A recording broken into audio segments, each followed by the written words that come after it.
رسول اکرم صلی اللہ علیہ وسلم نے فرمایا ان بنی اسرائیل تفرقت علی سنتین و سبعین ملتا، بنی اسرائیل ٹکڑوں میں بٹی اور اس کے 72 فرقے بنے تھے۔ وتفترق امتی علی 73 ملہ، اور میری امت 73 گروہوں میں بٹے گی۔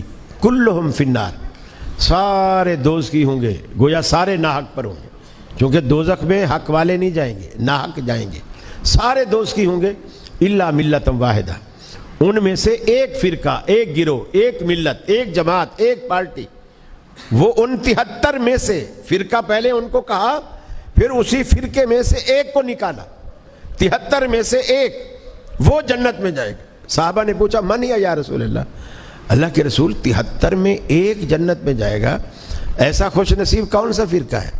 من ہی یا رسول، آپ نے فرمایا ما انا علیہ و اصحابی، آج جس پر میں اور میرے صحابہ ہیں وہ جنت میں، جو فرقہ اس طریقے پر ہوگا جس پر آج میں اور میرے صحابہ ہیں وہ جنت میں، اور جو اس طریقے سے ہٹ کر زندگی گزارے گا وہ سارے کے سارے دوزخ میں۔ شریعت میں بدعقیدوں سے قرآن و احادیث سننا ممنوع ہے، کیونکہ عوام کو عربی زبان آتی نہیں ہے۔ وہ لوگ غلط ترجمہ و تعویل کر کے عوام کو گمراہ کرتا ہے۔ اس حدیث کا ترجمہ و تعویل جو بدعقیدہ عالم کیا ہے وہ گمراہ کن ہے۔ اس نے کہا ہے کہ حدیث میں آیا ہے کہ رسول اکرم صلی اللہ علیہ وسلم نے فرمایا کہ میری ملت میں 73 فرقے ہوں گے اور کل 73 فرقے جہنمی ہوں گے۔ یہ صحیح ہے۔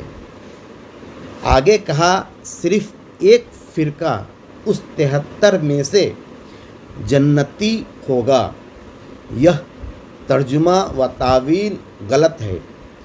حدیث میں آیا ہے کہ رسول اکرم صلی اللہ علیہ وسلم نے فرمایا میری ملت میں سے 73 فرقے پیدا ہوں گے، جو کل فرقہ جہنمی ہوگا۔ صرف وہ لوگ جو ہماری ملت پر قائم ہوں گے وہی لوگ جنتی ہوں گے، یعنی وہ فرقہ نہیں ہوگا بلکہ اصل ملت پر قائم ہوگا، اور وہ اہل سنت و جماعت ہوں گے، یعنی ہماری سنت اور ہماری جماعت اصحاب کے مسلک پر ہوں گے۔ الحمدللہ آج بھی صرف ایک جماعت خود کو اہل سنت و جماعت کہتی ہے، باقی سب فرقہ الگ الگ نام سے جانا جاتا ہے، جیسے دیوبندی، وہابی، قادیانی، جماعت اسلامی، اہل حدیث وغیرہ۔